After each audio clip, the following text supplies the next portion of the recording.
नमस्कार दोस्तों, welcome back at my YouTube channel rail and metro OHE technical गुरु। दोस्तों, आज हम जानेंगे रेलवे ओएचई के बारे में। दोस्तों, इससे पहले भी हमने काफ़ी ओएचई के बारे में वीडियो बनाए हैं, लेकिन ये वीडियो सबसे डिफरेंट है। इस वीडियो में हम काफ़ी टॉपिक कवर करने वाले हैं ओएचई से लेकर। ऐसा कोई टॉपिक नहीं होगा जो इस वीडियो में कवर ना किया जाए। तो दोस्तों, आपको बहुत ज़्यादा सारी वीडियो देखने का ज़रूरत नहीं है। आप इस वीडियो को देखेंगे तो आपको बहुत सारे डाउट्स, बहुत सारी नॉलेज और एग्जाम में आने वाले क्वेश्चंस इस वीडियो में आपको मिल जाएंगे।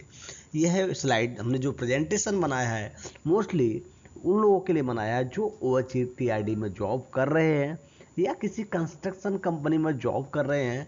यह वीडियो उनके लिए बहुत खास स्पेशल होने वाला है, क्योंकि इस वीडियो में हम कवर करेंगे टोटल ओएचई मतलब ओवरहेड इक्विपमेंट्स में होने वाली एक्टिविटी के टेक्निकल नॉलेज।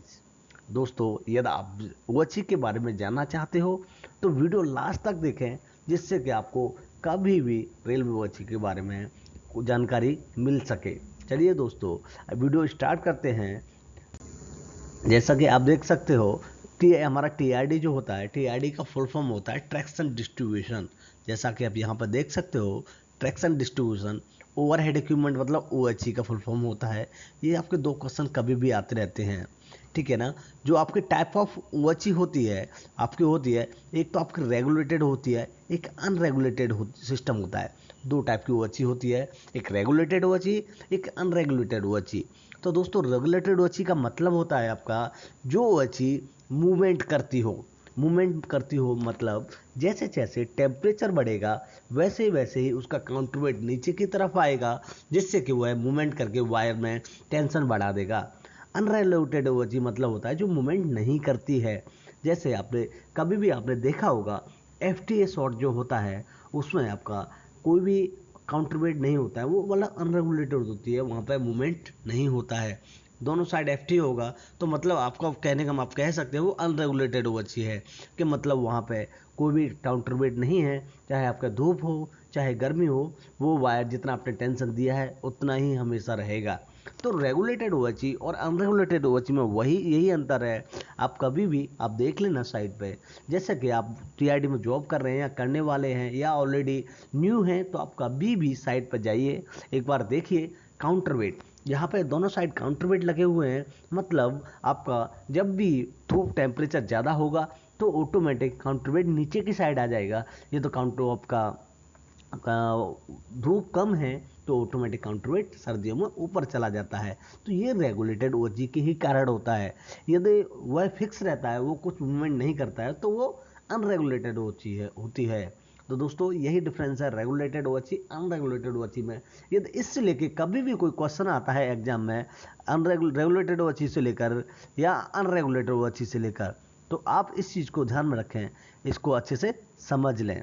चलिए दोस्तों, रेगुलेटर ओएचई आपका जैसा कि आप देखिए, speed potential various type of OHE आपका क्या क्या स्पीड के लिए क्या क्या कौन सी वायर यूज किए जाते हैं। एक कैडनरी वायर यूज किया जाता है, एक कॉन्टैक्ट वायर यूज किया जाता है, ड्रॉपर्स यूज किए जाते हैं, जंपर्स यूज किए जाते हैं, आपका ओवरलैप्स यूज किए जाते हैं, इनका मास्ट यूज किए जाते हैं, पोर्टल यूज किए जाते हैं, और शेड्यूल ऑफ डायमेंशन, जो भी हमारी शेड्यूल ऑफ डायमेंशन हैं।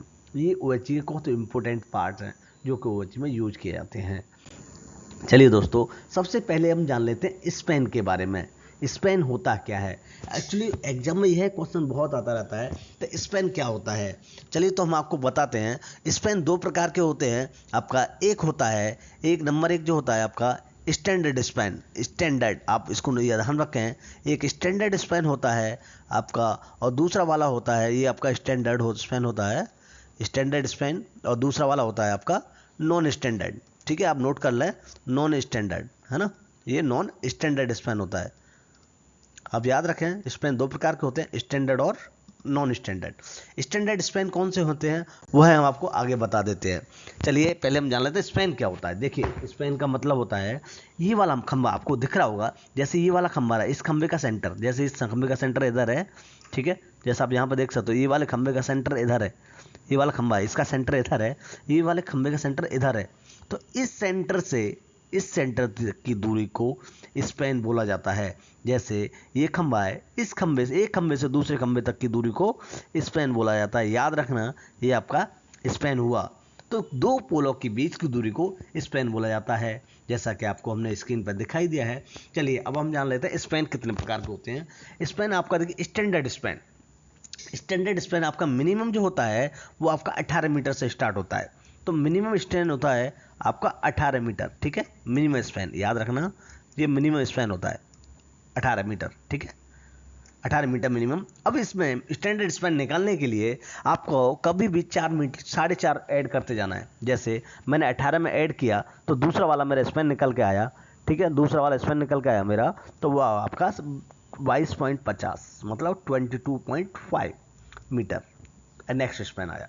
तीसरा स्पैन आया मेरा 4.5, उसमें ऐड करेंगे। कभी भी 18 मिनट में 4.5 ऐड करते जाइए, आपके स्टैंडर्ड स्पैन निकल आएंगे। आप याद रखिए, कभी भी आपको याद करने की ज़्यादा ज़रूरत नहीं है।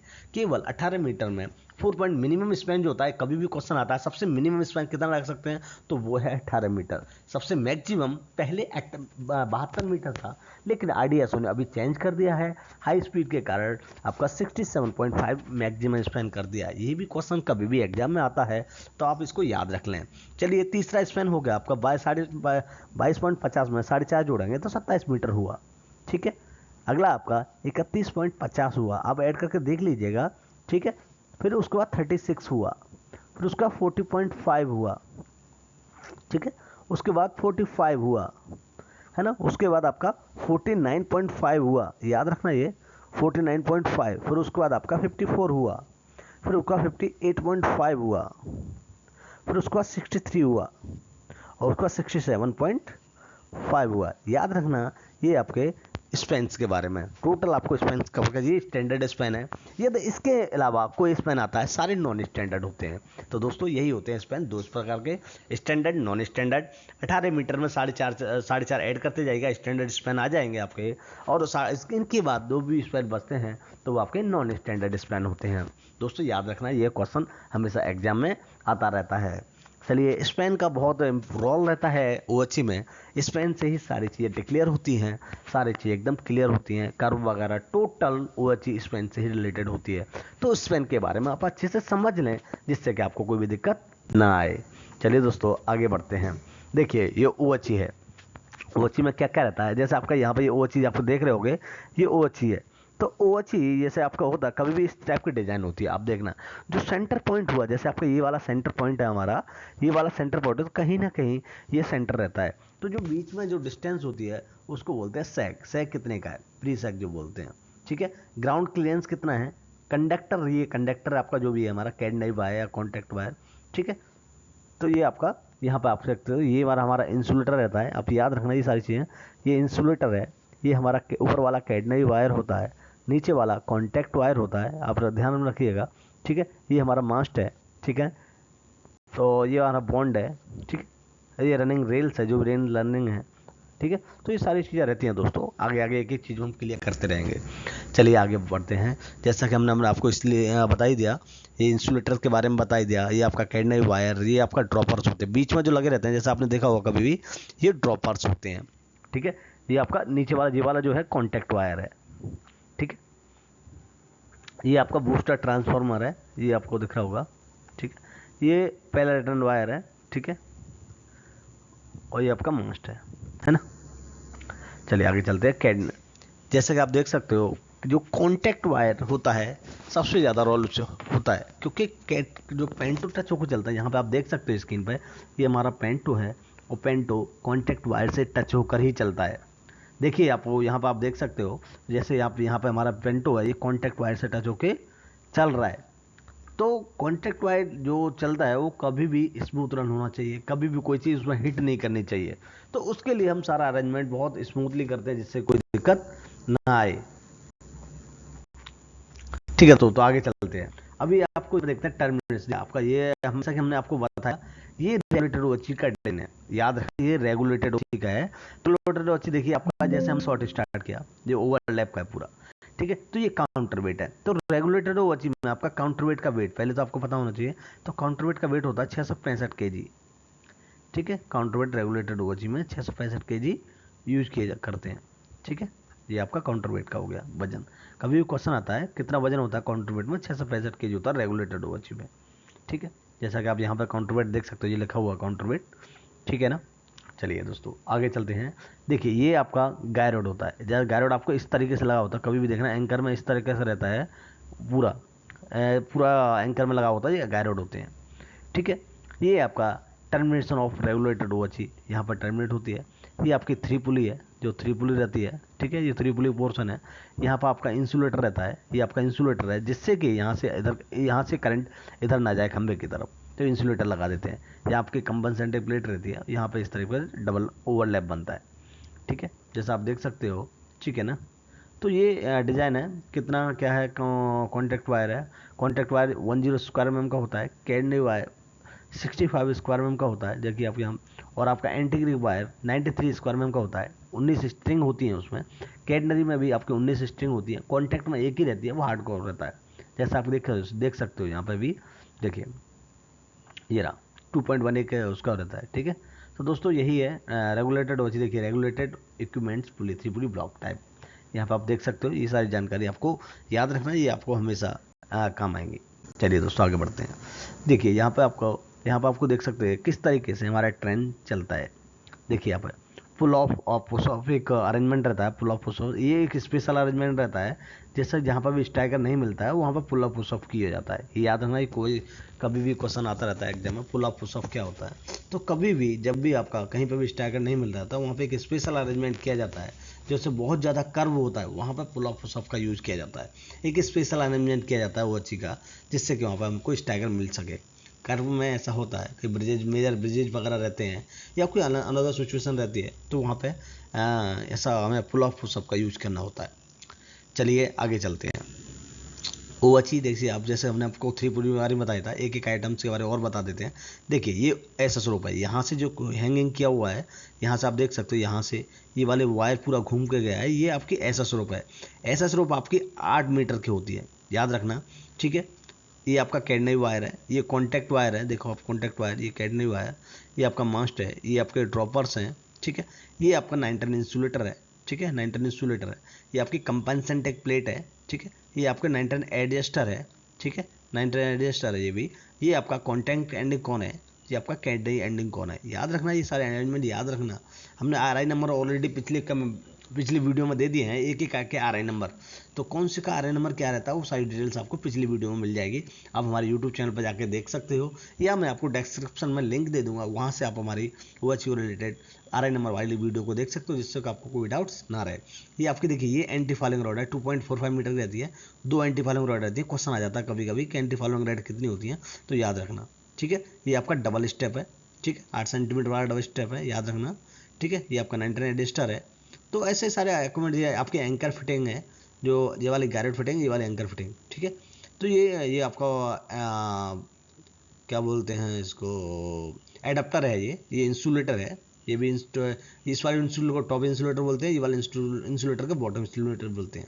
ये आपका स्टडी आर्म है, ठीक है। ये आपकी आरटी है, ये आपकी बीटी है, और ऊपर जो टॉप लगा हुआ वो एसटी है, ठीक है। ये आपका काउंटर वेट है, 665 के में रहता है पूरा काउंटर वेट, ठीक है। ऐसा रूप बताइए आपको, 9 टन एडजस्टर रहता है, ठीक है ना। तो ये सारे अरेंजमेंट रहते हैं थ्री पुली में, जो सिटी में यूज किए जाते हैं। चलिए दोस्तों आगे बढ़ते हैं। ये आपका बीच साइड में आपका यहाँ बैक एंगल है, याद रखना, ये सारे डॉक्यूमेंट्स आपको पता होना चाहिए कि किस मटेरियल का नाम क्या होता है और उसको क्यों यूज करते हैं। चलिए दोस्तों, तो यहाँ पर आप स्टैगर के बारे में जानेंगे हम, स्टैगर क्या होता है। स्टैगर का जो मेन रोल होता है वो एक्चुअली क्या है, जब भी ट्रेन जो चलती है उस टाइम कभी भी वो एक जगह नहीं चलनी चाहिए। अब वायर एक जगह चलता रहा, एक ही जगह चलता रहा, तो एक ही जगह पर स्पेस बना लेगा और उसको खींच देगा, और वहाँ पर कभी भी आपका तुरंत ब्रेक डाउन हो सकता है, क्योंकि एक जगह कोई भी चलती रहेगी। कभी भी आपने कभी भी कोई एक जगह पर वो चीज़ बार बार चलती है, तो वहाँ पर एक गड्ढा हो जाता है, जिससे कि वो नुकसान हो जाता है। तो स्टैगर से क्या करते हैं, देखिए आपका एक हमने यहाँ पे एक स्टैगर बाहर की तरफ रखा है, यहाँ पे देखिए एक बाहर की तरफ वायर है, जैसे अभी इधर की तरफ वायर है, और एक हमने अंदर की तरफ रखा है। स्टैगर का मतलब होता है कि आपका वायर एक में आपका, जैसे आपका स्ट्रेट लाइन है, टेंजेंट ट्रैक है, तो स्टैगर हम +200 -200 mm में रखते हैं।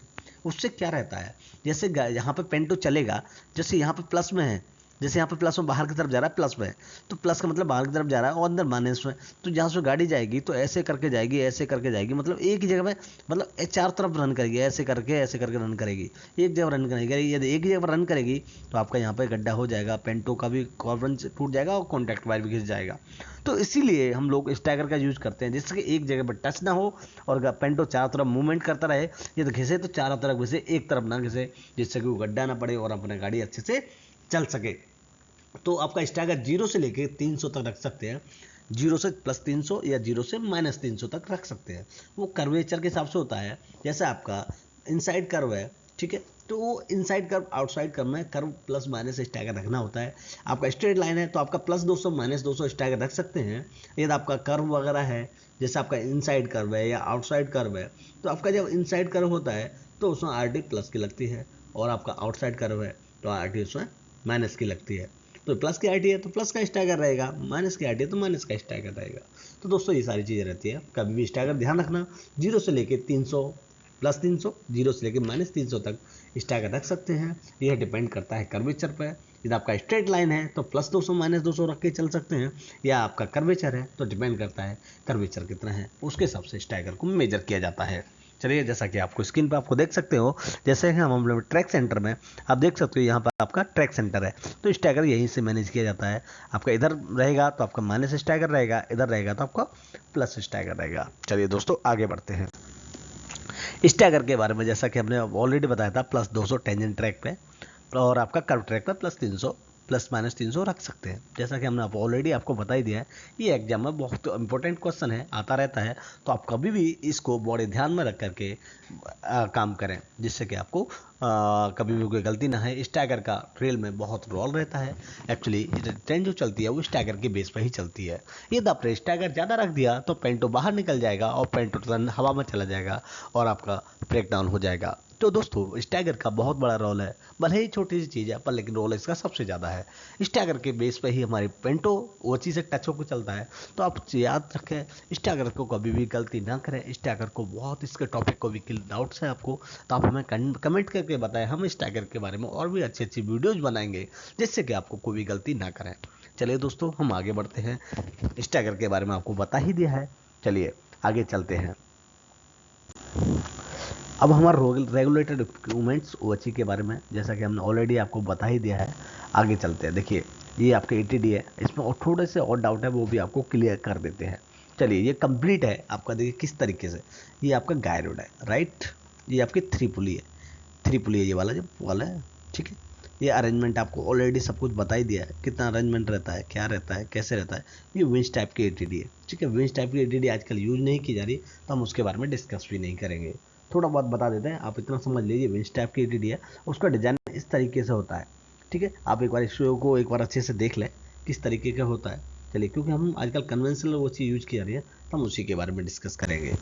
चलिए दोस्तों, ये आपकी 3 पुली ATD है, 3 पुली जो यूज की जा रही है, ठीक है। इस तरीके से डिजाइन रहता है। ये आपकी कम्बन सेंटर प्लेट है, यहाँ आपका कैडनी एनिकॉन होता है, यहाँ कॉन्टैक्ट एनिकॉन रहता है। इसमें लोड 1000 kgf करता है, इसमें लोड 1000 kgf करता है। क्वेश्चन याद रखना, कभी भी ये क्वेश्चन आता है, कैडनी वायर में कितना लोड रहता है तो 1000 kgf, कॉन्टैक्ट वायर में कितना लोड होता है 1000 kgf, दोनों को मिला के 2000 kgf का वेट हुआ। तो 2000 kgf का वेट हुआ तो आपका जो 3 पुली का रेशियो रहता है तो 3/1 का रेशियो रहता है। तो जब आपका 3/1 का रेशियो, इसको 3 से डिवाइड करेंगे तो आपका 665 kg 666 कुछ आ रहा है। तो इसीलिए हम 3/1 के रेशियो से ही हम अपना 665 kg यूज करते हैं। कभी भी यह क्वेश्चन एग्जाम में आता रहता है, आप याद रखना कभी भी कि आपका TTD का रेशियो क्या रहता है, तो आपका 3/1 रेशियो रहता है, 3:1। और इसी के बेस पे आपको काउंटर वेट, आपका जिस तरह लोड है उसको 3 में डिवाइड करके जितना भी आएगा उतना हम काउंटर वेट यूज करेंगे। कभी भी याद रखना, जैसे हमारा 2400 टेंशन लेंथ है, आजकल 2025 में 2400 का लेंथ, 2400 टेंशन लेंथ का यूज किया जा रहा है। 2400 उसको वेट है, 1200 का लोड दिया गया कैडनी और कॉन्टैक्ट में, तो 2400 हुआ। 2400 को 3 से डिवाइड करेंगे तो 800 kgf हुआ। तो आजकल 2025 में 800 kgf वेट यूज किया जा रहा है, तो वो 3/1 के रेशियो से होता है। तो कभी भी जितना कैडनी कॉन्टैक्ट वायर में लोड होगा, हमें काउंटर वेट भी उतना ही यूज करना पड़ेगा, 3/1 के रेशियो से। आप याद रखना इस चीज़ को। कभी भी यह एग्जाम में क्वेश्चन आता रहता है कि आपका ऑटोमेटिक ATD का आपका रेशियो कितना रहता है, कितना रेशियो रहता है उसका, काउंटर वेट का रेशियो कैसे निकालते हैं, तो वो आपको पता होना चाहिए। ठीक है, इसमें काफ़ी टाइप के पीस होते हैं। एक पीस होता है 40 केजी का, सबसे ज़्यादा यूज किया जाता है। ठीक है, 665 केजी में आपके 16 पीस यूज किए जाते हैं, याद रखना। एक आपका 20 केजी का यूज किया जाता है, एक नंबर 20 केजी का, 5 केजी का एक यूज किया जाता है। ठीक है, याद रखना। तो टोटल आ गया आपका 600 इंटू 16 बराबर हुआ आपका 640। ठीक है, ये आपका हुआ 20, ये हुआ 5, टोटल आ गया आपका 665 केजी, 665 केजी हुआ। ठीक है दोस्तों, तो ये है आपका। तो यहाँ पे आपको पता पड़ा होगा सारी चीज़ें। चलिए दोस्तों आगे चलते हैं, कैसे क्या अरेंजमेंट रहता है। चलिए, ये आपका ATD का वॉल्यूम चार्ट है आपका। जैसे ATD आपका करते हैं तो एक्स कितने टेम्परेचर पर एक्स वाई वैल्यू कितनी रहती है, वो सारी चीज़ें। चलिए हम इसके बारे में ज़्यादा डिस्कस नहीं करेंगे, क्योंकि यह है, इसके लिए हम एक अलग अलग वीडियो बनाने वाले हैं। एक्स वाई वैल्यू फॉर्मूले के थ्रू कैसे निकालें, या फिर एक एप्लीकेशन भी रहता है, उससे भी आप एक्स वाई वैल्यू निकाल सकते हो। तो और एक्स वाई वैल्यू फार्मूला से हम बताएंगे आगे आपको फार्मूले से कैसे निकालते हैं बहुत ही कम समय में, क्योंकि एक्स वाई वैल्यू आपको निकालना आना चाहिए। कभी भी कोई भी, जैसे किसी भी एग्जाम में गए तो आपको वहाँ पे कोई मोबाइल थोड़ी दे देगा कि आप एक्स वाई वैल्यू निकालो, नहीं। तो इसीलिए आपको एक्स वाई वैल्यू फार्मूले से निकालना आना चाहिए। हम आपको आगे वीडियो में डिस्कस करेंगे कि एक्स वाई वैल्यू फार्मूले के थ्रू कैसे कम समय में निकालते हैं। चलिए दोस्तों आगे बढ़ते हैं। तो आपके मॉडर्न टाइप का हाइड्रोलिक, ये आपके ATD है, जैसे आप देख सकते हो मॉडर्न टाइप के हाइड्रोलिक आज की यूज़ की जा रही है ATD वगैरह में। जैसे आपके मेट्रो वगैरह में ज़्यादा यूज़ की जा रही है आजकल, वो अच्छी में तो इतना नहीं है, बहुत कम है। तो मेट्रो वगैरह में ज़्यादा यूज़ की जा रही है मॉडर्न टाइप के हाइड्रोलिक ATD। चलिए, ये आइसोलेटर आपका, ये सिंगल पोल आइसोलेटर है, ये आपका डबल पोल आइसोलेटर है। याद रखना, सिंगल पोल आइसोलेटर से लेके एक क्वेश्चन आ सकता है आपका कि 1600 ये आपका कितने एम्पियर का होता है। तो सिंगल पोल आइसोलेटर 1250 एम्पियर का होता है, ये आपका 1600 एम्पियर का होता है। ये क्वेश्चन कभी भी आ सकता है एग्जाम में, आप इसको याद रख रखिएगा। सिंगल पोल डबल पोल, 1:25 में सिंगल पोल यूज कर रहे हैं वो चीज़ में, 2:25 में डबल पोल यूज कर रहे हैं, ये भी क्वेश्चन आ सकता है। ठीक है दोस्तों, चलिए दोस्तों आगे बढ़ते हैं। OHE कंडक्टर्स, कौन कौन से कंडक्टर्स होते हैं OHE में आपके 1:25 में? देखो, catenary wire, contact wire, droppers, jumpers, feeder return conduct wire, large span wire, earth wire, ये कंडक्टर्स रहते हैं। जैसे कि आप देख सकते हो, ये आपका कैडनी वायर है। कैडनी वायर में आपका देखिए, कैडनी वायर है आपका, क्रॉस सेक्शन एरिया इसका होता है 65 स्क्वायर mm, इसका डायमीटर होता है 10.50 mm, नॉर्मल टेंशन इसकी 1000 kgf रह सकती है।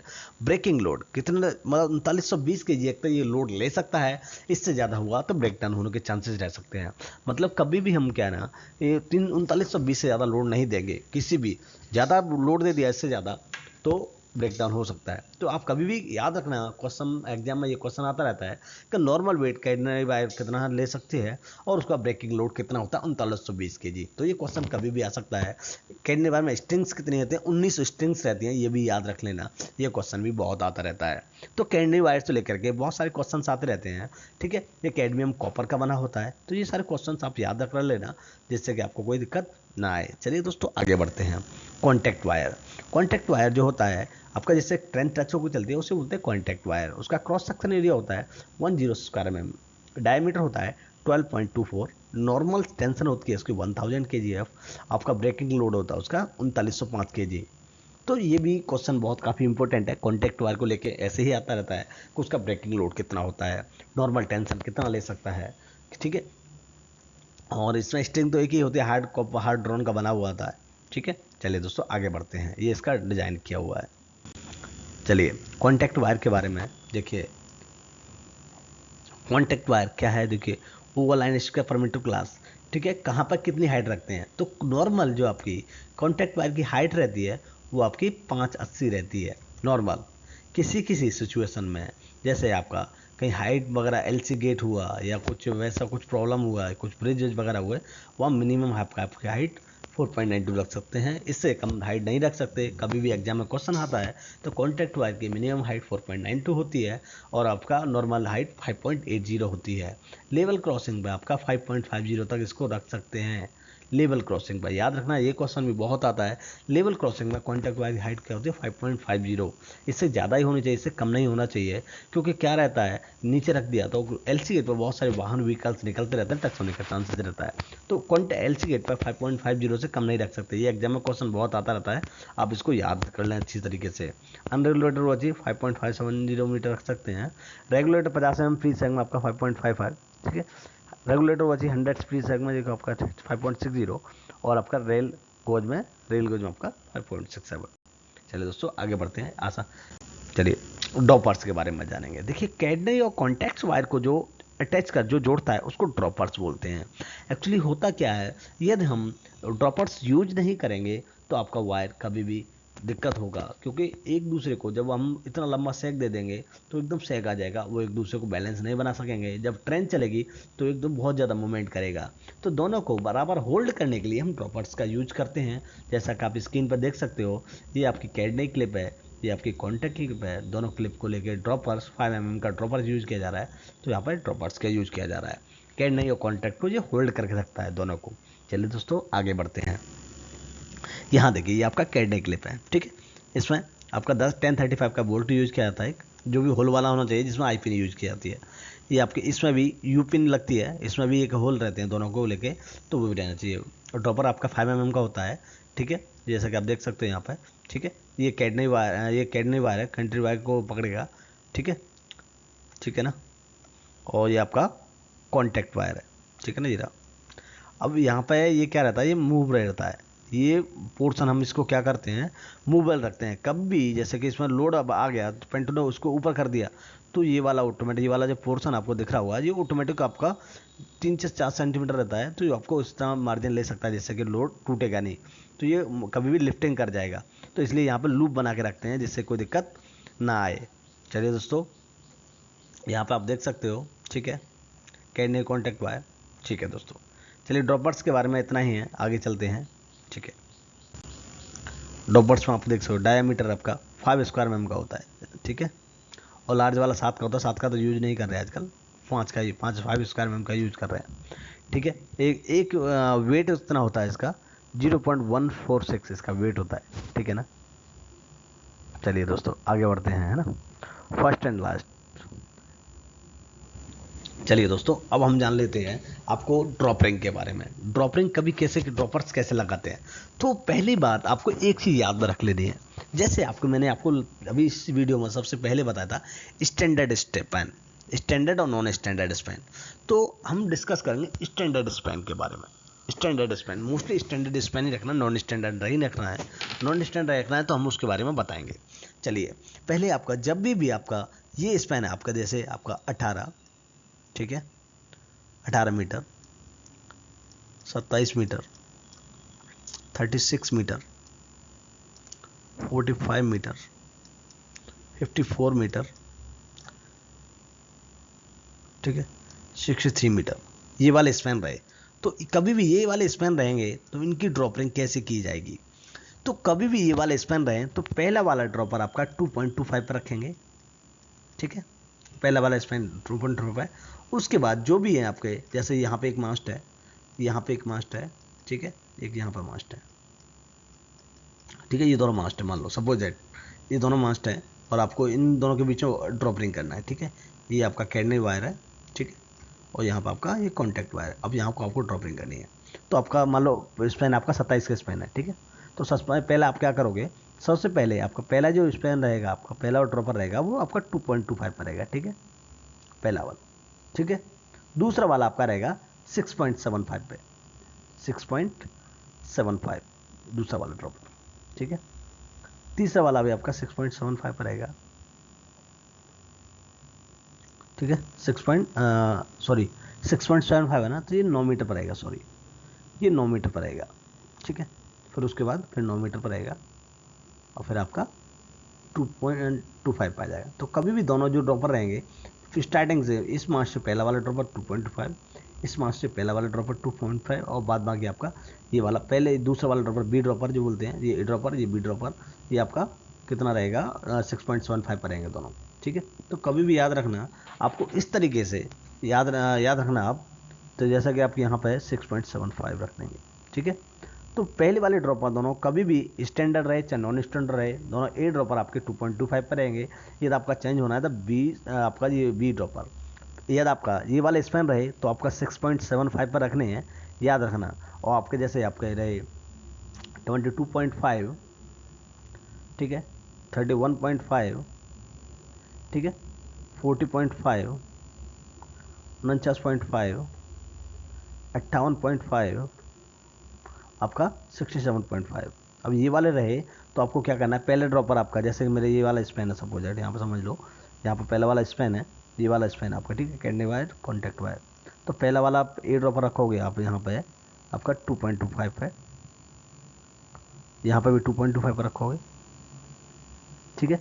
अब यहाँ पे 9 मीटर, 2.25 का 9 मीटर, यहाँ से भी 9 मीटर, यहाँ से भी 9 मीटर, जितने ड्रॉपर्स आए उतने 9 मीटर पर यूज किए जाएंगे, ठीक है दोस्तों। तो ये वाले इसका फॉर्मूला रहता है, याद रखना कभी भी, ठीक है। ये वाले स्पेन रहेंगे तो 6.75 रहेगा, ये वाला स्पेन रहेगा तो 9 मीटर रहेगा। चलिए एक ट्रिक और बता देते हैं, एक्चुअली एग्जाम में आता रहता है कभी भी, कि कभी भी कौन सा स्पेन है 1 सेकंड के अंदर कैसे निकालें, तो वो हम आपको आगे डिस्कस करेंगे। कभी भी 9 मीटर का डिवाइड करते हैं तो हम आपको बताएंगे आगे। जैसे आपका कभी भी 63 मीटर का है तो 63 मीटर का स्पेन है तो उसको 9 का डिवाइड करो, 9 7 63, 7 को +1 कर दो, 7+1, तो हमेशा ड्रॉपर की कंटेंट आ जाएगी, ठीक है दोस्तों, 8 ड्रॉपर आएंगे। तो ये एक फॉर्मूला रहता है। चलिए दोस्तों, आशा करता हूँ आपको वीडियो इंटरेस्टिंग लग रहा होगा, काफ़ी नॉलेजेबल होगा, आशा करता हूँ वीडियो लास्ट तक बने रहें। इस तरीके से आपको एग्जाम से रिलेटेड बहुत सारी जानकारी आपको मिलने वाली है इस वीडियो में। चलिए अब जानेंगे जंपर्स के बारे में। जंपर्स काफ़ी टाइप के जंपर्स होते हैं, जैसे आपका क्रॉस फीडर जंपर होता है, ठीक है, 4 स्क्वायर का यूज किया जाता है। कंटिन्यूटी जंपर होता है, जी जंपर 160 स्क्वायर का यूज किया जाता है। आपका 105 स्क्वायर का भी होता है, ठीक है। पोटेंशियल जंपर होता है आपका, ठीक है, एफ जंपर 50 स्क्वायर का। सी जंपर होता है, आइसोलेटेड जंपर होता है 160 स्क्वायर का। तो ये सारे जंपर होते हैं, ठीक है। सी जंपर बोलते हैं, एफ जंपर बोलते हैं, ठीक है, एटी जंपर बोलते हैं, ये सारे जंपर होते हैं। एटी जो सब ये वाले 50 स्क्वायर का होता है, ये भी 50 का होता है, ये वाला भी 50 का होता है, ठीक है। चलिए एटी जंपर 3 यूज किए जाते हैं, ठीक है, एक ओवरलैप में एक साइड एटी में 3 यूज किए जाते हैं, ठीक है। ये एफ जंपर आई ओवल में यूज किया जाता है, आई ओवल में, ठीक है। ये आपका नॉर्मल ओएचई में, ठीक है। चलिए आगे बढ़ते हैं।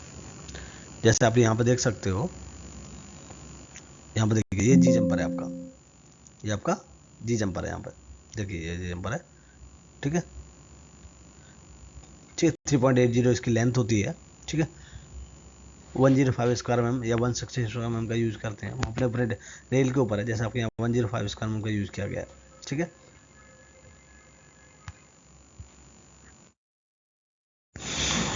यहाँ पर भी आपका जी जंपर है, देखिए यहाँ पर ये अपना टर्न आउट पर यूज किया गया है, कंटिन्यूटी जंपर है, जी जंपर। चलिए दोस्तों, ये आपका सी जंपर है।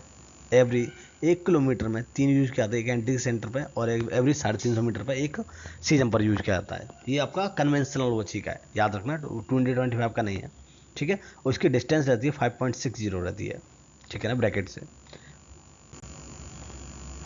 पोटेंशियल आपका एफ जंपर 50 स्क्वायर mm का होता है, ठीक है ना। जैसे आप यहाँ पे देख सकते हो, ये वाला है, यहाँ पर यूज़ किया गया कटिंग इंसुलेटर है, 2 metre from the nearest increments, cutting insulator है यहाँ पे, ठीक है ना। ये पेंटोरावेंट एक्सेस है, तो यहाँ पर भी आपका ये जंपर्स यूज़ किया गया है। ये आइसोलेटर जंपर है, जाकि यहाँ पर बसवार या कनेक्टर से लेकर ये बसवार के लिए गया है, ठीक है। ये आइसोलेटर जंपर है, ये आपका सेक्शन इंसुलेटर है, ठीक है ना। ये आपका 910 है, जो 910 कट रहा है, ठीक है। ये वाला आपका जी जंपर है, ठीक है। ये आपको दिख रहा है, ये डबल ब्रैकेट है आपका, ठीक है। ये सारी चीज़ आप देख सकते हो यहाँ पर। आपका स्पीडर मास्टर गया, सुपर मास्टर हो गए, ठीक है ना। ये आपका 80 जंपर है। तो ये सारी चीज़ें, चलिए दोस्तों आगे बढ़ते हैं। यहाँ पर देखिए किस तरीके से ट्रेन चलती है, यहाँ ये ऑलरेडी डायग्राम हम समझा चुके हैं आपको, ठीक है। जनरल अलाइनमेंट ऑफ वॉची, ऐसे जनरल अरेंजमेंट होता है वॉची का। देखिए ये आपका सिविल क्लिप है, ठीक है, आरटी है, आरटी पाइप है, ठीक है, इनक्लाम ड्रॉपर है, बीटी है, एसटी होता है, 910 इंसुलेट होता है, top fitting, bottom fitting, bottom insulator, top insulator, ठीक है, ठीक है। डायरेक्ट लैंप होती है ये, ठीक है। यहाँ बीटी कैप होता है, ठीक है। यहाँ आपका आरटी कैप होता है, ठीक है। यहाँ आपका एडेस्ट होता है 12 होल या 16 होल, इसका जो भी यूज़ किया गया है, ठीक है। कॉन्टैक्ट वायर है, ये ड्रॉपर्स हैं, ये आपका कैंटिलीवर है, ये आपका मास्ट है, ठीक है, ये आपका ड्रॉपर्स है। ये अरेंजमेंट है टोटल ओएचसी का। चलिए आगे बढ़ते हैं। कैंटिलीवर असेंबली में क्या क्या यूज़ किया जाता है, जो कि ऑलरेडी हमने आपको बता दिया, S T B T pipe वगैरह यूज किए जाते हैं, ठीक है। ये टोटल कैंटिलीवर असेंबली का ये आइटम्स है, आप याद कर लेना। S T insulator, top insulator, standard study arm, bracket insulator, ये सारे आइटम्स यूज किया गया। Dropper bracket, anti vent clamp, including suspension clamp, direct toy seller clamp, two clamp, ये सारी चीज़ें ब्रैकेट में यूज की जा सकती हैं। जैसे कि आप देखो, हमने आपको लास्ट टाइम बता दिया नंबर पे, जैसे यहाँ जो नंबर डाला हुआ वो यहाँ पे, ठीक है। जैसे mast fitting for S T insulator, ये मास्ट फिटिंग फॉर इंसुलेटर, ठीक है। एक एक नंबर दिया हुआ है वहाँ पे, आप देख सकते हो यहाँ पे अच्छी तरीके से। दोस्तों वीडियो काफ़ी लेंथी हो जाएगा तो हम इतना एक्सप्लेन नहीं कर सकते। आपको इजी वे में हमने किया है, यहाँ पे एक नंबर डाला हुआ वो यहाँ पे दिया नंबर 1, आप इस तरीके से समझ सकते हो डायग्राम को समझ के। चलिए दोस्तों आगे बढ़ते हैं।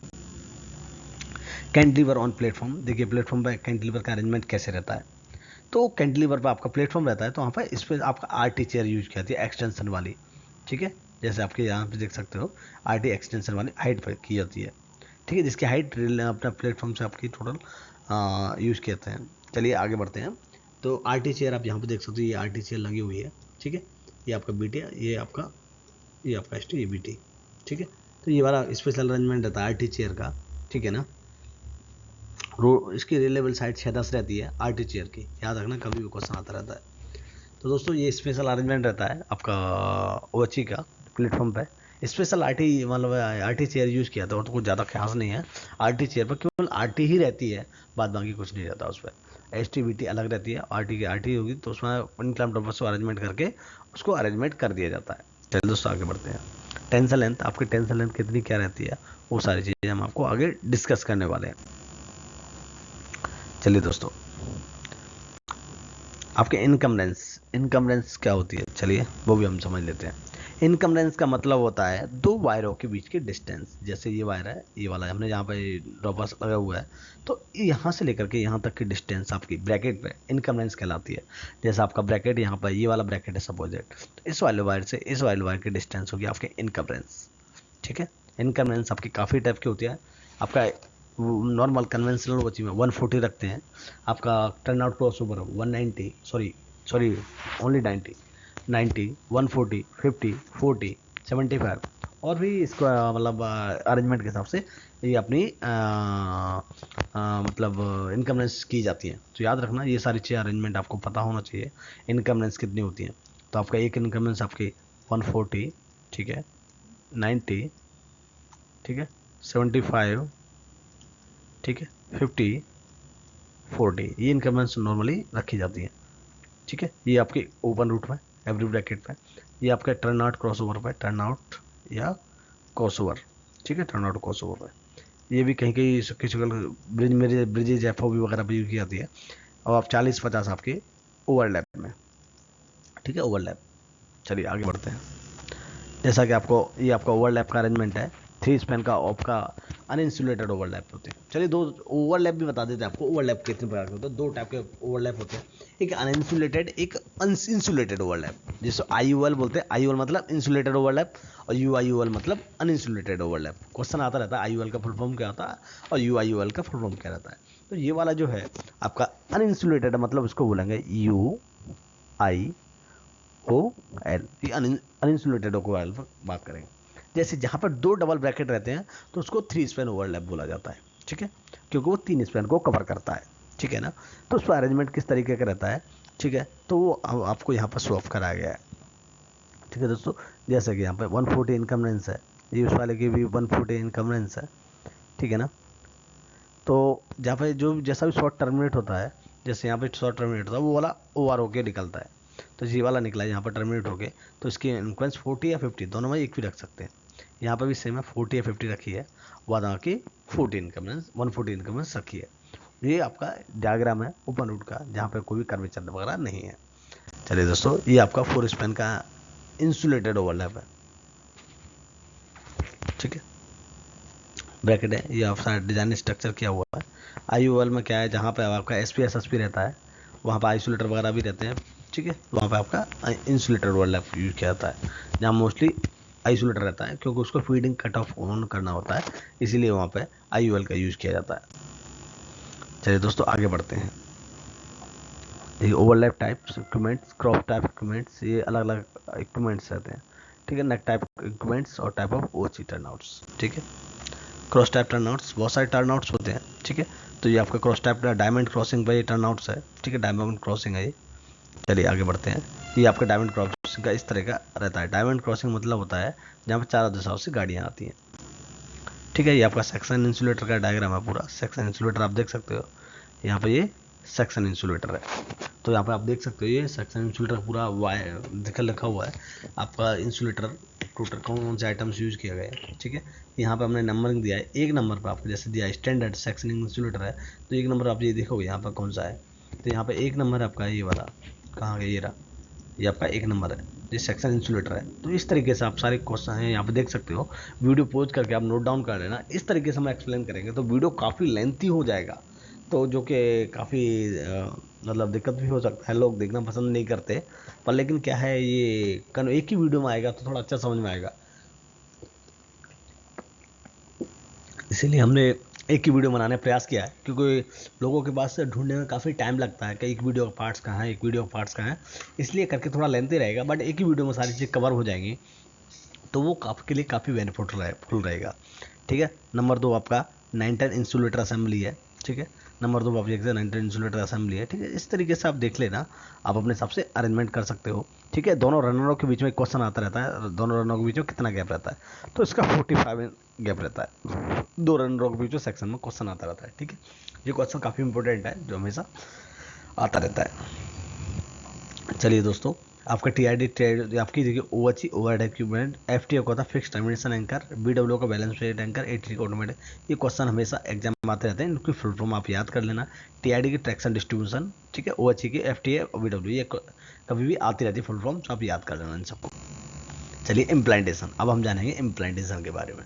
तो जैसा कि हमने एक वीडियो लास्ट टाइम अभी भी बनाया था 2 दिन पहले इम्प्लांटेशन के बारे में, इम्प्लांटेशन कैसे मेजर किया जाता है उसका लिंक हम डिस्क्रिप्शन में दे देंगे आपको आईएमपी का, तो वहाँ पर आप आईएमपी के बारे में समझ लेना आईएमपी होता क्या है। मतलब ट्रैक सेंटर से फेस ऑफ द मास तक की दूरी को आपको इम्प्लांटेशन कहते हैं। चलिए आगे बढ़ते हैं, ठीक है। अब आप देख सकते हो यह काफ़ी अरेंजमेंट है। अब हम जानेंगे मास्ट के बारे में, ठीक है। मास्ट में काफ़ी प्रकार के होते हैं, B F B R S J, K N B type, classification number of tracks, ठीक है। ये सब काफ़ी टाइप के मास्ट होते हैं। पोर्टल्स भी यूज़ किया जाते हैं, टीसी भी यूज़ किया जाते हैं। अब जानेंगे हम इनके बारे में, ये कहाँ क्यों यूज़ किए जाते हैं। चलिए दोस्तों आगे बढ़ते हैं। ये क्वेश्चन बहुत आता रहता है तो लोगों को मोस्टली पता नहीं रहता है। तो देखिए पोर्टल्स के बारे में देखिए, आपका मास्ट होता है, ये बी एफ बी टाइप का मास्ट है, ये आपका आर एस जी मास्ट है, ठीक है। ये आपका चैनल है, ठीक है। ये आपका टीटीसी मास्ट है, ठीक है। ये आपका बी सीरीज के सीरीज की मास्ट है, इस टाइप का डिज़ाइन होता है, ठीक है। ये आपका एन टाइप का पोर्टल का डिज़ाइन है, ये आपका ओ टाइप का है, ठीक है। ये एन टाइप, ये ओ टाइप और ये आपका आर टाइप, ठीक है। टीटीसी मास्ट है, ठीक है। बूम जो बोलते हैं, ठीक है। ड्रॉप आर्म डी रहता है, टीटीसी ड्रॉप आर्म, ये अरेंजमेंट रहते हैं बहुत सारे। चलिए तो हम एक एक चीज़ के बारे में देखिए, ये होता है आपका डीए, जैसे ड्रॉप आर्म बोलते हैं, क्वेश्चन याद रख लेना, ठीक है। ये आपका टीटीबी बोलते हैं, और ये मास्ट है यहाँ पर होगा, अभी शॉप नहीं हो रहा है, आगे वीडियो में दिखाएंगे आपको। टीटीसी मास्ट है ये, ठीक है। पोर्टल्स देखिए, ये आपके पोर्टल्स होते हैं, जैसे आपको पोर्टल सबको मिला के बात किया जाए, सबको मिला के बात किया जाए पोर्टल होता है, जैसे आप डिजाइन यहाँ पर देख सकते हो, ये आपके पोर्टल्स का डिजाइन है, ठीक है। चलिए बीएफबी की फुल फॉर्म याद करना, ब्रॉज फ्लाइंट स्ट्रीम, आरएसजी की स्ट्रोल्ड स्ट्रीम जॉइंट, और टीटीसी 3 ट्रैक एंट्रीवर या 2 ट्रैक एंट्रीवर दोनों बोल सकते हैं, ठीक है। चलिए टाइप्स ऑफ ओवरलैप आपको बता ही दिया, चलिए आगे बढ़ते हैं। ये आपका इलेक्ट्रिकल क्लियरेंस है, लॉन्ग टाइम क्लियरेंस आपका, कभी भी क्वेश्चन आता है कि आपका लॉन्ग टाइम क्लियरेंस आपका कितना रहता है, तो लॉन्ग टाइम क्लियरेंस रहता है आपका 32, ठीक है ना। और आपका शॉर्ट टाइम 25 mm, याद रख लेना, ये क्वेश्चन मोस्टली आता रहता है, ठीक है। Section insulator speed potential insulator है ये, ठीक है। तो दोस्तों इस तरीके से आपको ये सिमेट्रिक डायग्राम है, ठीक है। एसपी का आपको आगे वीडियो में समझाएंगे। एसपी का फुल फॉर्म कितना क्या होता है, सेक्शनल पैरेलल पोस्ट, एसएसपी का सब सेक्शनल पैरेलल पोस्ट, ठीक है दोस्तों। सिमेट्रिक डायग्राम है, ठीक है। न्यूट्रल सेक्शन के बारे में चलो आपको आगे हम बहुत सारी चीज़ क्लियर करेंगे। अभी हम साइड थोड़ा थोड़ा आपको दिखा देते हैं, आप पॉज करके एक एक चीज़ स्टडी कर लेना, जिससे कि आपको कोई दिक्कत ना आए। पीटीएफ के बारे में, पीटीएफ न्यूट्रल सेक्शन काफ़ी टाइप के होते हैं, conventional, short neutral section, section neutral, PTF, dynamic neutral, ये पीटीएफ के टाइप होते हैं। ठीक है, over life time neutral section इस तरीके के होते हैं, आप देख सकते हैं यहाँ पे। ठीक है, इसका रेंज में ये लगा हुआ है न्यूट्रल सेक्शन, देखिए यहाँ पे, ये न्यूट्रल सेक्शन है आपका। ठीक है, न्यूट्रल सेक्शन है आपका, देखिए यहाँ पे ये लगा हुआ है न्यूट्रल सेक्शन। न्यूट्रल मतलब पीटीएफ, पॉली टेट्रा फ्लोरोएथिलीन इसकी फुल फॉर्म होती है। देखिए यहाँ पे भी लगा हुआ है, आप देख सकते, काफ़ी आप अच्छे समझ सकते हैं, न्यूट्रल सेक्शन है ये। ठीक है दोस्तों, तो आशा करता हूँ आपको वीडियो अच्छा लगा होगा और काफ़ी जानकारी भी मिली होगी। आशा करता हूँ इसी तरीके से और भी जानकारी लेने के लिए आप हमारे YouTube चैनल पर बने रहें, जिससे कि आपको इसी टाइप की हम आपको और भी जानकारी दे सकें। चलिए अब हम जानते हैं फाउंडेशन के बारे में। फाउंडेशन क्या होता है? फाउंडेशन काफ़ी टाइप के होते हैं। आपका बीजी टाइप होता है, बी टाइप होता है, एनबीसी टाइप होता है। तो हम टोटल टाइप के बारे में जानेंगे। फाउंडेशन, फाउंडेशन क्या है? मास्ट को लगाने के लिए एक कंक्रीट करना होता है, उसका फाउंडेशन बोलते हैं। जैसा कि आप देख सकते हैं स्क्रीन पर, यहाँ पर देखिए, ये आपका मास्ट है। मास्ट जिसके अंदर का ज़मीन के अंदर नहीं डाल सकते, उसका एक रीज़न है। हम चाहते तो ज़मीन के अंदर भी डाल सकते हैं, बट लेकिन क्यों नहीं डालते, उसका एक रीज़न है। उसका रीज़न ये है कि उसको जब हम लोहे को ज़मीन के अंदर डालेंगे जब, तो उसके अंदर क्या है, नमी आ जाएगी। नमी आएगी तो उसमें जंक लग जाएगी, जंक लग जाएगी तो उसका टोटल वेस्ट हो जाएगा, तो मास्ट काई लग के बेकार हो जाएगा, जंग लग के। तो इसीलिए उसको कंक्रीट के अंदर रखते हैं। कंक्रीट के अंदर आपको जंग की मात्रा नहीं रहती है, इसलिए हम कंक्रीट करते हैं, जिससे कि वो मास्ट लंबे समय तक चलता रहे, कभी उसको जंग ना लगे। जंग लगने से वो लॉन्ग टाइम तक चल सकता है, इसीलिए हम फाउंडेशन करते हैं। ठीक है, काफ़ी टाइप के फाउंडेशन होता है। साइड एयर बेरिंग फाउंडेशन पर डिपेंड करता है कि वहाँ का कितना एयर प्रेशर है, उसी टाइप से फाउंडेशन को डिसाइड किया जाता है कि कौन से टाइप का फाउंडेशन दिया जाता है, कि वहाँ पर एयर प्रेशर, विंड प्रेशर कितना है, वहाँ पर कितनी तेज़ हवाएं आती है, तो उसी चीज़ पर साइड ग्रेविटी आप देख सकते हो यहाँ पर है। ठीक है, 11,000 kgf उसके हिसाब से है। ठीक है, काफ़ी रहता है, 8,000 kg, 11,000 रहता है, और 20,000, ऐसा बहुत सारी ग्रेविटी रहती है, उसी पे बेस किया जाता है। इसमें हम डिस्कस करेंगे कि कौन से टाइप का फाउंडेशन कब दिया जाता है, उसके भी हम आगे डिस्कस करने वाले हैं। ठीक है, आगे हम आपको समझाएंगे। अभी हम आपको फाउंडेशन के बारे में बता रहे हैं कि फाउंडेशन होता क्या है।